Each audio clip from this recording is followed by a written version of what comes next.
மக்கள் அனைவருக்கும் வணக்கம். இப்போ நம்ம பேச போற தலைப்பு ஏற்கனவே ஒரு வாரத்துக்கு முன்னாடி நம்ம பேசியிருக்கோம்.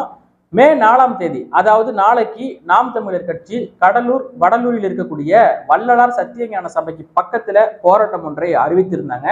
எதனால அப்படின்னா, வள்ளலார் சர்வதேச மையம் வள்ளலார் சத்தியஞான சபைக்கு பக்கத்திலேயே அமைக்க இருக்கிறதாக தமிழ்நாடு அரசு அறிவித்திருக்காங்க. 100 கோடி ரூபாய் பட்ஜெட் போட்டிருக்காங்க. அடிக்கல் நாட்டு விழாவும் நடந்து முடிஞ்சிருக்கு. அங்க இருக்கக்கூடிய மக்கள் இந்த வள்ளலார் சர்வதேச மையம் இந்த இடத்துல வேண்டாம், வேற இடத்துல கட்டுங்கன்னு போராடுறாங்க. அதையும் மீறி தமிழ்நாடு அரசு அங்க கட்ட இருக்கு. அடிக்கல் நாட்டு விழாவும் நடந்து முடிஞ்சிருக்கு. இதை தொடர்ந்து நாம் தமிழர் கட்சி ஒரு வாரத்துக்கு முன்பாகவே போராட்டத்தை அறிவிச்சிருந்தாங்க. மே 4ஆம் தேதி நாங்க போராட போறோம்னு. இதை தொடர்ந்து நாம் தமிழர் கட்சிக்கான போராட்டத்திற்கான அனுமதி மறுக்கப்பட்டிருக்கு. அதற்கான காரணம் என்ன சொல்றாங்க அப்படின்னா, தேர்தல் விதி இருக்குல்ல, எலெக்ஷன் தான் முடிஞ்சிருக்குன்னு ரிசல்ட் வரல, அப்போ தேர்தல் விதி இருக்கு, இன்னும் நடைமுறையில் இருக்கு, அதனால போராட்டத்துக்கு அனுமதி கிடையாது என்று சொல்லியிருக்காங்க. ஆனா நாங்க அனுமதியை மீறி போராட்டம் பண்ணோம்னு நாம் தமிழர் கட்சி சைட்ல இருந்து சொல்லியிருக்காங்க. என்ன நடக்க போகுதுன்னு நாளைக்கு தான் பார்க்கணும். இப்போ வள்ளலார் சத்தியஞான சபை வடலூர்ல இருக்கு. அந்த வள்ளலார் சத்தியஞான சபைக்கு பக்கத்துல 105 ஏக்கர் நிலத்தை மக்கள் தானமா கொடுத்துருக்காங்க. ஏன்னா வருடம் நடக்கக்கூடிய விழாவில் அங்க லட்சக்கணக்கான மக்கள் கூடுவாங்க. நீங்க நினைக்கிற மாதிரி 1000 பேரோ 2000 பேரோ இல்லை, லட்ச மக்கள் கூடக்கூடிய ஒரு இடம். ஏற்கனவே 105 ஏக்கர் கொடுக்கப்பட்ட நிலத்துல சுத்தி ஆக்கிரமிப்பு நடந்து இப்ப 65 ஏக்கர் தான் இருக்கிறதாக சொல்றாங்க. அப்படி இருக்கக்கூடிய சூழல்ல இப்ப வள்ளலார் சர்வதேச மையத்துக்கு 3 ஏக்கர் எடுக்க போறோங்கிறாங்க. 3 ஏக்கர் எடுத்து சர்வதேச மையம் அமைப்பாங்க. அடுத்த பக்கத்துல பார்க்கிங் போடுவாங்க, அப்புறம் சுத்தி காம்பவுண்ட் போடுவாங்க. அப்புறம் அதுல கலைஞருடைய சிலை கூட வைக்கிறதுக்கு வாய்ப்பு இருக்குது. திராவிட மாடல் ஆட்சியில் கட்டப்பட்டது அப்படின்னு சொல்லி உதயசூரியன் சிம்பல் கூட வைக்கிறதுக்கு வாய்ப்பு இருக்கு. ஏன்னா கிளாம்பாக்கம் பேருந்து நிலையத்திலே இவங்க வச்சவங்க தான். இப்படிலாம் இருக்கு. அப்போ அங்க சர்வதேச மையம் அமைச்சு அங்க மக்கள் எல்லாம் இலவசமா உள்ள போயிட்டு தியானம் பண்ணிட்டு வரத்துக்கு அனுமதிக்க மாட்டாங்க. அதுக்கு ஒரு டோக்கன் போடுவாங்க. இது வியாபாரமா மாற்றப்படும் மக்களே. அது மட்டும் இல்லாம அரசியலும் பண்ணுவாங்க. இதை வச்சு பாத்தீங்களா, நாங்க வள்ளலாருக்கு இப்படி கட்டியிருக்கோம், எங்களை ஆட்சி எந்த கொம்பாலும் குறை சொல்ல முடியாத அளவுக்கு ஆட்சியை நாங்க பண்ணிக்கிட்டு இருக்கோம் அப்படின்னு சொல்றதுக்கான வாய்ப்பு இருக்குது. இதை வச்சு அரசியலும் பண்ணுவாங்க, வியாபாரமும் பண்ணுவாங்க. இது பண்ணக்கூடாது. நீங்க கட்டுறதா இருந்தா மக்கள் இடத்துல கட்டாதீங்க. மக்கள் தானமா கொடுத்த இடம், கடைசியில அதை அரசுடைமையாக்கிடுவீங்க. நீங்க உங்க வேலைலாம் எங்களுக்கு நல்லா தெரியும். அதை இந்த அறநிலைத்துறை கட்டளையில சேர்த்தாலும் சேர்த்து விட்டுருவீங்க. நீங்க உண்மையா வள்ளலாரோட கொள்கை என்னன்னு தெரியுமா? அதுல ஏதாவது ஒன்றை பின்பற்றி இருக்கீங்களா? நீங்க பசியே இருக்கக்கூடாது அப்படிங்கிறதான் வள்ளலாருடைய முதன்மையான கொள்கை. வாடிய பயிரை கண்ட போதெல்லாம் நான் வாடினேங்கிறாரு. ஒரு பயிர் வாடி இருக்குன்னா ஒவ்வொரு முறையும் ஒரு பயிர் வாடியதை பார்த்து வாடி இருக்காரு. பயிர் வாடுனுச்சுன்னா மக்களோட பயிர் வாடும். ஆனா நீங்க என்ன பண்ணீங்க? நல்லா விளைச்சி பச்சை பசேர்னு இருக்கக்கூடிய பயிர்களுக்குள்ள ஜேசிபி இறக்கி காவானோம். நீங்க ஞாபகம் இருக்கா? வாடிய பயிரை கண்ட போதெல்லாம் நான் வாடினேன் அப்படின்னு சொன்ன வள்ளலார் இன்னைக்கு வள்ளலாரை பார்த்து நம்ம வாடிக்கிட்டு இருக்கோம். திராவிட மாடல் ஆட்சியில ஒவ்வொரு நாளும் நம்ம தான் வாடிக்கிட்டு இருக்கோம். ஏன்னா இங்க செய்யற காரியம் ஏதாவது ஒன்று விளங்குதா? விவசாய நிலங்களை வேற எந்த பயன்பாட்டுக்கும் எடுக்க மாட்டேன்னு சொல்லிட்டு திருவண்ணாமலை சிப்காட்ல 5000 ஏக்கரை என்ன இதுக்கு எடுத்தீங்க? வள்ளலாரை மட்டும் உயிரோட இருந்தாருன்னா அவர் தியானம்லாம் பண்ணிட்டு இருக்க மாட்டார். இந்நேரம் எழுந்திருச்சு ஆயுத பாதைக்கு மாறி இருப்பார் வள்ளலாரு. அந்த அளவுக்கு கொடுமையா நீங்க பண்ணிக்கிட்டு இருக்கீங்க. ஒரு பயிர் வாடினதை பார்த்து வாடி இருக்காருன்னா நீங்க எத்தனை பயிர் அழிச்சிருப்பீங்க? 5000 ஏக்கர்ல எத்தனை பயிர் இருந்திருக்கும்? நெய்வேலியில நிலக்கரி எடுக்கிறதுக்கு உள்ள ஜேசிபி இறக்குறீங்க, எவ்வளவு பயிர் அழிச்சிருக்கும்? முழுக்க முழுக்க வியாபார பேராசைக்காக தொடங்கப்படுறதுதான் வள்ளலார் சர்வதேச மையம். உண்மையா ஒரு விஷயத்த சொல்லட்டுமா? எந்த ஒரு தமிழர்களும், முக்கியமா நாம் தமிழர் கட்சி வள்ளலாருக்கு சர்வதேச மையம் கட்டுவதற்கு எதிராக இருக்காது.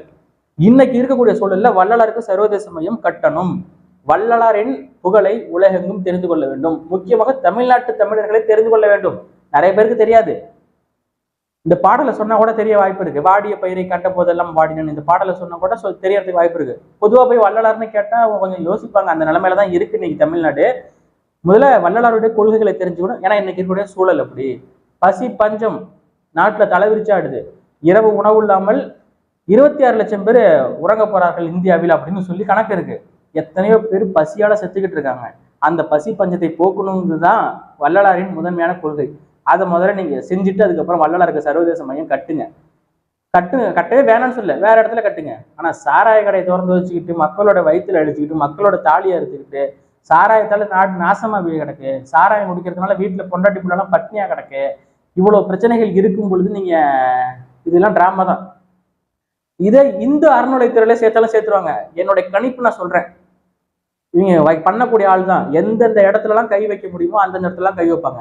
கை வைக்கிறதுன்னா என்ன, உருவரை தான் மக்கள்கிட்ட இருந்து வரி பணத்தை உருவுறது, அதுல ஏதாவது போடுவாங்க, வியாபாரமா மாத்துவாங்க.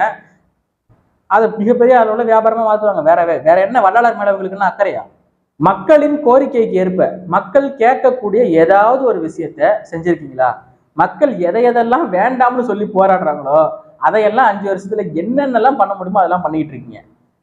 எப்படி 5 வருஷம் தான் நம்ம ஆட்சியில இருக்க போறோம்னு திமுகவை சேர்ந்த தலைவர்களுக்கும், திமுகவை சேர்ந்த அமைச்சர்களுக்கும், திமுகவை சேர்ந்த மாவட்ட செயலாளர்களுக்கும் நன்றாக தெரியும். 5 வருஷத்துக்கு மேல நம்மளால இருக்க முடியாது. இதுக்கு முன்னாடி இருந்தது கிடையாது. ஒரு 5 வருஷம் ஆட்சியில இருந்தோம்னா அடுத்த 10 வருஷம் நம்ம சும்மா தான் உட்காந்துருப்போம். அந்த 5 வருஷத்துக்குள்ளேயே எவ்வளவு சுருட்ட முடியுமோ சுருட்டிக்கலாங்கிறதா இவர்களுடைய மனநிலையா இருக்கு. இது இல்லைன்னு யாராவது மறுங்க பார்க்கலாம். 5 வருஷத்துக்கு மேல உங்களால ஏன் அடுத்த 6வது வருஷம் ஜெயிக்க முடியல? அடுத்த எலெக்ஷன்ல 5 வருஷத்துல நீங்க பண்ண அயோக்கியத்தனங்கள் மக்கள் நினைச்சிட்டு இருக்காங்க.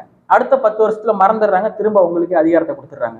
திமுகவை சேர்ந்தவர்கள் யாராவது வள்ளலாரை பத்தி ஒரு அரை மணி நேரம் பேச சொல்லுங்க பார்க்கலாம். அவருடைய கொள்கைகள் குறித்து பேசுங்க. பேசிட்டு அதையெல்லாம் திராவிட மாடல் ஆட்சியில செஞ்சிருக்காங்களா அப்படின்னு சொல்லி பாருங்க. பார்த்துட்டு அதுக்கப்புறமேட்டுக்கு எதுக்கு அந்த வள்ளலார் சர்வதேச மையம் அமைக்கணும்னு நீங்க கேளுங்க.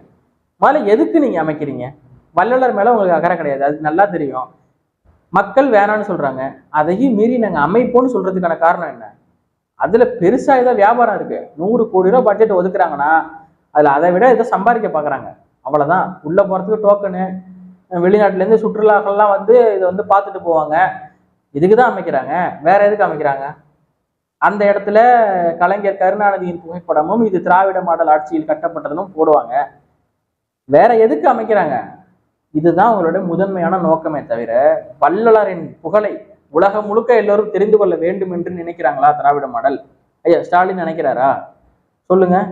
சரி மக்களே, நாளைக்கு வந்து நாம் தமிழர் கட்சிக்கான போராட்டத்திற்கான அனுமதி மறுக்கப்பட்டிருக்கு. அதையும் மீறி நாங்க கண்டிப்பா போராடுவோம்னு நாம் தமிழர் கட்சி சொல்லியிருக்காங்க. அந்த போராட்டத்துல அண்ணன் சீமான் அவர்கள், தமிழ் பேர் இயக்கத்தின் தலைவர் மணியரசன் ஐயா அவர்கள் மற்றும் நாம் தமிழர் கட்சியின் மூத்த நிர்வாகிகள் நிறைய பேர் கலந்துக்க இருக்காங்க. இப்போ வந்து தேர்தல் விதிமுறைகள்லாம் நடைமுறையில் இருக்கிறதுனாலதான் போராட்டத்திற்கான அனுமதி மறுக்கப்பட்டிருக்கு. அப்போ அங்க மக்கள் போராடிக்கிட்டு இருக்காங்களே, வெயில் தாங்க முடியாம ஏதாவது மக்களுக்கு ஆயிடுச்சுன்னு என்ன பண்ணுவீங்க நீங்க? வெயில் என்ன அடி அடிக்குதுன்னு தெரியும்ல உங்களுக்கு. என் சட்டையெல்லாம் பாருங்க, இதெல்லாம் ஈரமா இருக்கு பாருங்க. ரூம்ல உட்காந்து பேசிக்கிட்டு இருக்கேன், ஃபேன் ஓடிக்கிட்டு இருக்கு, ஆனா முடியல, அப்படியே வேர்த்து வடியுது மக்களே, அவ்வளோ வேர்வை. இப்போ இந்த உச்சி வெயிலையும் மக்கள் போராடிக்கிட்டு இருக்காங்களே, அந்த மக்களை பத்தி உங்களுக்கு கவலையே இல்லையா? மக்களுக்கு ஏதாவது ஒன்று ஆயிடுதுப்பா, கடுமையான வெயில்ல போராடிட்டு இருக்காங்க, மக்கள் வேண்டாங்கிறாங்க, நீங்க பின்வாங்கிறதுல உங்களுக்கு என்ன பிரச்சனை? அப்படியே மீறி நாங்க கட்டியே தீர்வோங்கிறதுக்கான காரணம் என்ன? உங்களுடைய வியாபார ஆசைக்காக மக்களை பலிகடாக்காதீங்க. எதையெல்லாம் மக்கள் வேணாம் வேணாம்னு சொல்றாங்களோ அதையெல்லாம் நாங்க செஞ்சே தீர்வோங்கிறாங்க. மக்கள் எதையெல்லாம் வேணும் வேணும்னு சொல்றாங்களோ அதெல்லாம் நாங்க செய்யவே மாட்டோம்னு உறுதியா இருக்காங்க. மக்கள் நீட் தேர்வு வேணான்னு சொல்றாங்க, ஆனா இருக்கு. மக்கள் மதுக்கடைகள் வேணான்னு சொல்றாங்க, ஆனா இருக்கு. சிப்காட்ல 5000 ஏக்கர் எடுக்காதீங்கன்னு சொல்றாங்க, ஆனா எடுத்துட்டாங்க.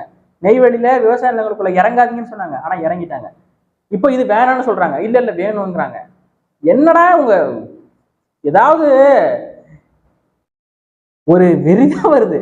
இன்னைக்கு வள்ளலாரே உயிரோட இருந்தாருன்னா நான் சொல்றது மாதிரி அவர் இந்த மாதிரி தியானம் எல்லாம் பண்ணிட்டு இருக்க மாதிரி நிச்சயமா ஆயுதம் ஏந்திய புரட்சிக்கு தயாரா இருப்பாரு. உண்மையாவே சொல்ற மக்களே, அந்த அளவுக்கு கொடுமை நடந்துகிட்டு இருக்கு இன்னைக்கு.